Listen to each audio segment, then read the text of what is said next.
আরজিকর কাণ্ডে এবার নাড্ডাকে চিঠি পুরুলিয়ার বিজেপি সাংসদের। পশ্চিমবঙ্গে সরকারি হাসপাতালে তৃণমূল নেতাদের দুর্নীতি আড়ালের চেষ্টা হচ্ছে। আরজিকর কাণ্ডের পর প্রকাশ্যে চলে এসেছে স্বাস্থ্যক্ষেত্রে মমতা জমানার অনিয়ম। অন্যের জীবন বাঁচানোর ব্রত যাদের, সেই চিকিৎসকরাই আজ পশ্চিমবঙ্গে নিরাপদ নন।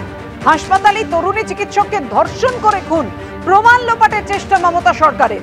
নিহতের পরিবারকে বিচার পাইয়ে দেওয়ার চেষ্টার বদলে অপরাধীদের বাঁচানোর চেষ্টা করছে রাজ্য সরকার। কেন্দ্রীয় স্বাস্থ্যমন্ত্রীকে চিঠি দিয়ে হস্তক্ষেপের আবেদন বিজেপি সাংসদ জ্যোতির্ময় সিংহ মাহাতো।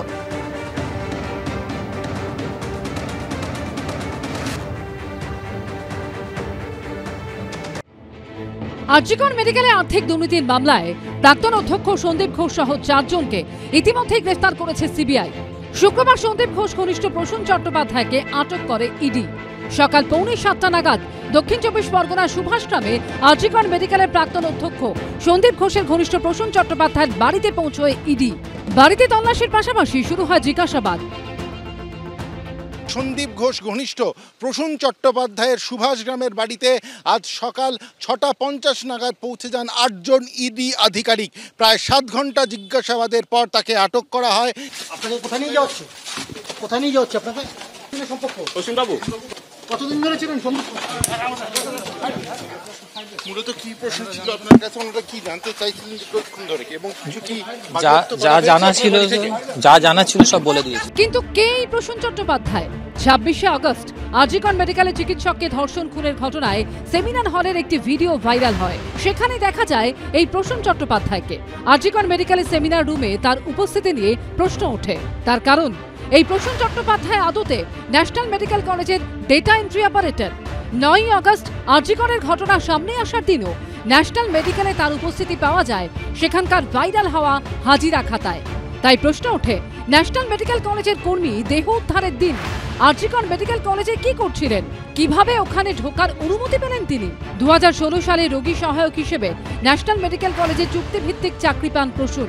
2018 সালের মাঝামাঝি সন্দীপ ঘোষ বহরমপুর থেকে কলকাতায় ন্যাশনাল মেডিকেল কলেজের সুপার হয়ে আসেন। ভালো কম্পিউটার জানায় প্রসূনকে নিজের আত্মসহায়ক হিসেবে ব্যবহার করতেন সন্দীপ ঘোষ।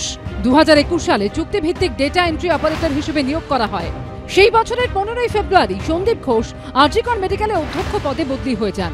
ডিটেলমেন্টে প্রসূনকে নিয়ে যান আরজিকর মেডিকেলে। 2021 অগস্ট থেকে 2022 অগস্ট মাস পর্যন্ত আরজিকর মেডিকেলে কর্মরত ছিলেন প্রসূন চট্টোপাধ্যায়কে ডিটেলমেন্টে স্বাস্থ্য ভবনের নির্দেশ মোতাবেক ন্যাশনাল থেকে পাঠিয়ে দেওয়া হয় আরজিকরে। 1 বছরের মেয়াদ ছিল এই ডিটেলমেন্টের। পরে ডিটেলমেন্টের মেয়াদ আর বাড়েনি। প্রসূন চট্টোপাধ্যায় তিনি ন্যাশনাল মেডিকেল কলেজে যেতেন, সকালবেলা হাজিরা খাতায় সই করতেন, কিন্তু তারপরে তার দিনের একটা বড় অংশ কাটতো আরজিকর হাসপাতালে। এইভাবেই 2022 অগস্ট থেকে চলে আসছিল এখনো পর্যন্ত। ন্যাশনাল মেডিকেলের পড়ুয়া চিকিৎসকদের একাংশের দাবি, ন্যাশনাল মেডিকেলের হাজিরা খাতায় সই করে প্রসূন প্রতিদিন চলে যেতেন আরজিকর মেডিকেল কলেজে।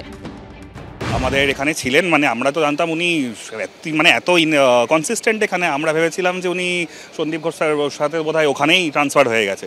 তারপর জানা গেল যে উনি এখনও এখানেই আছেন, সইটা এখানেই পড়ে, মায়না ন্যাশনাল মেডিকেল কলেজ থেকেই বেরোয়, কিন্তু তার ফিজিক্যাল প্রেজেন্সটা সারাক্ষণই আরজি করে থাকে। যদিও ন্যাশনাল মেডিকেল কলেজ হাসপাতাল সূত্রে দাবি করা হয় প্রসূন মর্নিং ডিউটি করেন। দুপুরে ছুটির পর তিনি কোথায় যাবেন সেটা কর্তৃপক্ষের জানার কথা নয়। এই দিন সেই প্রসূন চট্টোপাধ্যায়কে সঙ্গে নিয়েই সন্দীপ ঘোষের ক্যানিং এর বাংলোয় তল্লাশিতে যায় ইডি। বাড়ি থেকে নিয়ে যাওয়ার সময় স্লোগান তোলেন প্রতিবেশীরা।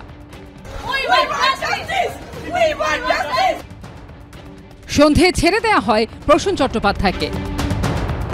পুরুষোত্তম নারায়ণ পণ্ডিত, সন্দীপ সরকার ও রঞ্জিত হালদারের রিপোর্ট, এবিপি আনন্দ।